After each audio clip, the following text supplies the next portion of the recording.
Trump ने power में आते साथ ही टैरिफ लगाकर एक नई ट्रेड वॉर का आगाज कर दिया। Well, what would you do? What can you do? So easy.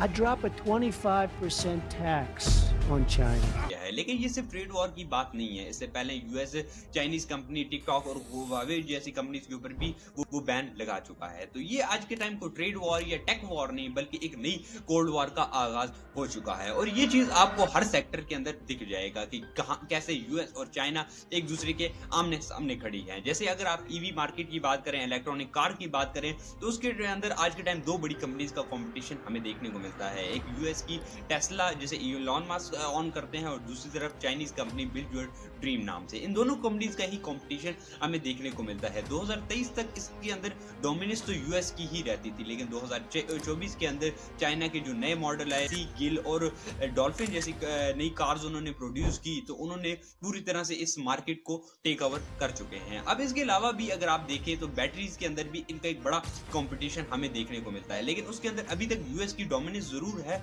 लेकिन चाइनीज कंपनी भी अभी लॉन्ग लास्टिंग बैटरीज प्रोड्यूस करने के चक्कर में लग चुकी है। और इसी तरह सेमीकंडक्टर्स की अगर आप बात करें, एग्रीकल्चर की आप बात करें, उसके अंदर पूरा कंपटीशन हमें देखने को मिल जाता है। फार्मास्यूटिकल कंपनीज के अंदर भी आपको साफ एक कंपटीशन देखने को मिल जाता है। जो अब एआई की अगर आप बात करें तो उसके अंदर जो चाइनीज कंपनी का जो डीपसीक R1 मॉडल आया तो उसने पूरी तरह से तहलका मचा दिया, लेकिन अब यूएस उसके ऊपर बैन लगाने जा रहा है। टेक्सास के अंदर कुछ जगहों पर तक बैन लग भी चुका है। लेकिन सवाल ये है कि क्या यूएस चाइनीज कंपनीज को कभी रोक भी सकेगा या फिर अपनी सुपर पावर को बरकरार रख सकेगा आने वाले टाइम में, आइए जानते हैं।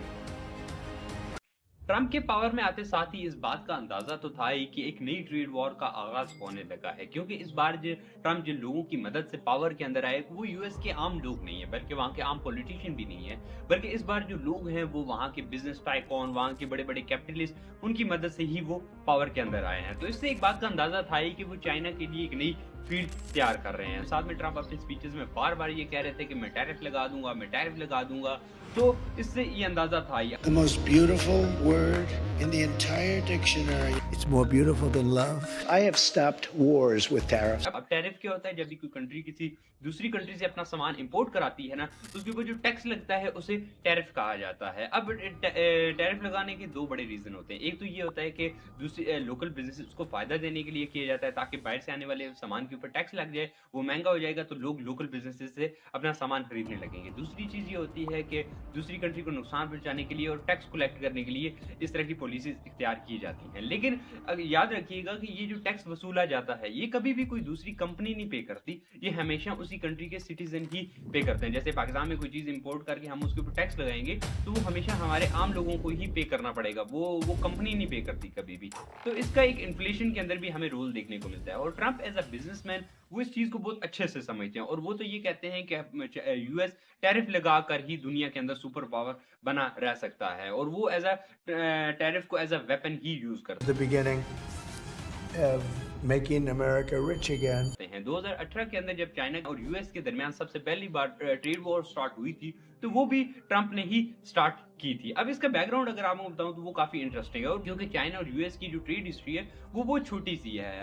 साल 1979 के अंदर इनके अंदर नॉर्मलाइजेशन आई थी इनके रिलेशंस के अंदर। इससे पहले यूएस इन्हें एक्सेप्ट ही नहीं करता था चाइनीज के, और उसके बाद ही कोई ट्रेड हमें देखने को मिली। लेकिन उसके बाद 2001 के अंदर जब चाइना ने वर्ल्ड ट्रेड ऑर्गेनाइजेशन को ज्वाइन किया, तो उसके बाद हमें इस ट्रेड के अंदर बूस्ट देखने को मिला। ये आप ग्राफ देखिए 1998 से लेकर 2016-17 तक का ये एक ग्राफ है जिसके अंदर यूएस और चाइना की ट्रेड का अब बताया जा रहा है। अब ये जो ट्रेड है अगर आप इसके अंदर जरा देखें, इंटरेस्टिंग पार्ट देखें, तो वो ये है कि यूएस पूरी तरह से चाइना के ऊपर डिपेंड करने लग गया था। मतलब यूएस अपनी ट्रेड में से 500 बिलियन की ट्रेड कर रहा था और इंपोर्ट करवा रहा था चाइनीज से, और इसके बजाय जो चाइनीज थे वो सिर्फ 150 बिलियन की ही इंपोर्ट करते थे चीजें से। अब इससे क्या हो रहा था कि यूएस को हर साल 350-375 बिलियन का एक खसारा हो रहा था। अब ये खसारा इसे कहा जाता है ट्रेड डेफिसिट। ट्रेड डेफिसिट ये होता है कि जब भी हम किसी कंट्री से सामान अपना इंपोर्ट कराते हैं ना, और उसे बेचते कम है और खरीदते ज्यादा है,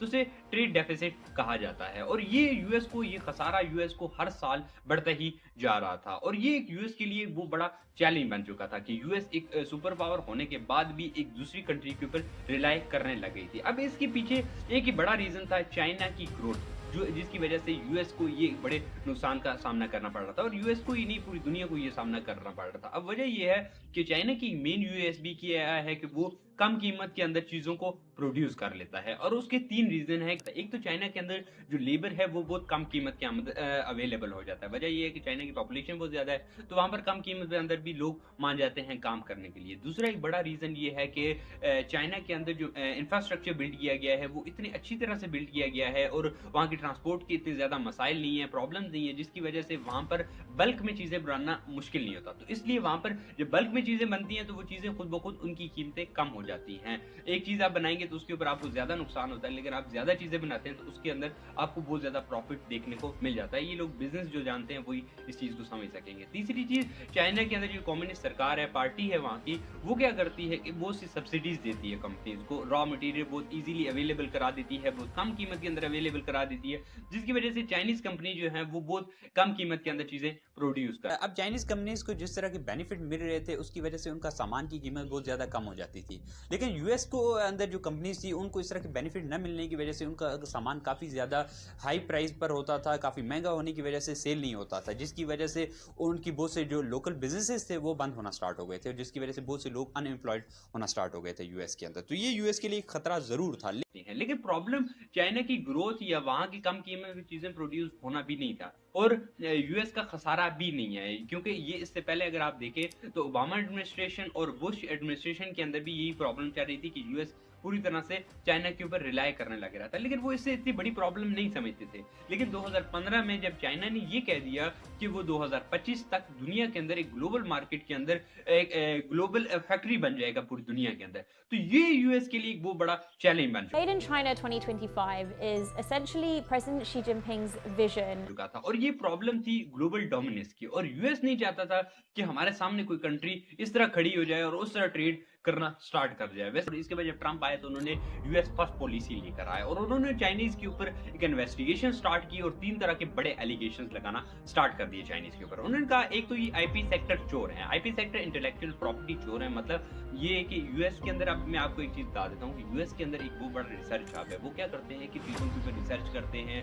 और चीजों को तैयार करने की नई नई इन्वेंशन करते रहते हैं। तो अब चाइनीज क्या करते थे कि उनकी इन्वेंशन को कॉपी करते थे और उसके ऊपर बल्क में चीजें प्रोड्यूस करके सेल करना स्टार्ट कर देते थे। अब यूएस को इसका बहुत बड़ा नुकसान ये होता था कि वो रिसर्च के ऊपर पैसे खर्च कर रहा था, चीजों के ऊपर खर्च कर रहा था, लेकिन चाइनीज क्या करते थे, बस उसको कॉपी करते और उसे मैन्युफैक्चर करके पैसे कमाना स्टार्ट कर देते। दूसरी चीज उन्होंने कहा कि जो चाइना की कम्युनिस्ट सरकार है वो गैर जरूरी मतलब सब्सिडीज दे रही है अपनी लोगों को, अपनी कंपनीज को, जिसकी वजह से वो ग्लोबल मार्केट के अंदर लोगों को नुकसान पहुंचा रहे हैं। वही जो चीज मैं आपको पहले बता चुका हूँ। It became really hard for US businesses to compete with Chinese ones and helped accelerate a decline in US manufacturing. तीसरी चीज उन्होंने जो कही, उन्होंने कहा जी ये फोर्स टेक्नोलॉजी ट्रांसफर कर रहे हैं चाइना के अंदर। अब इसके पीछे रीजन ये था कि चाइनीज कंपनीज क्या करती हैं, ये चाइना के अंदर एक पॉलिसी ये है कि वहाँ पर क्योंकि चीज़ें मैन्युफैक्चरिंग हब बहुत अच्छा है, ट्रांसपोर्टेशन और रॉ मटेरियल बहुत इजीली अवेलेबल हो जाता है, तो कंपनीज वहाँ पर जाकर अपनी चीज़ें प्रोड्यूस करना चाहती हैं। और चाइनीज क्या करते तो उन्होंने कहा कि आप अपनी जितनी भी टेक्नोलॉजी है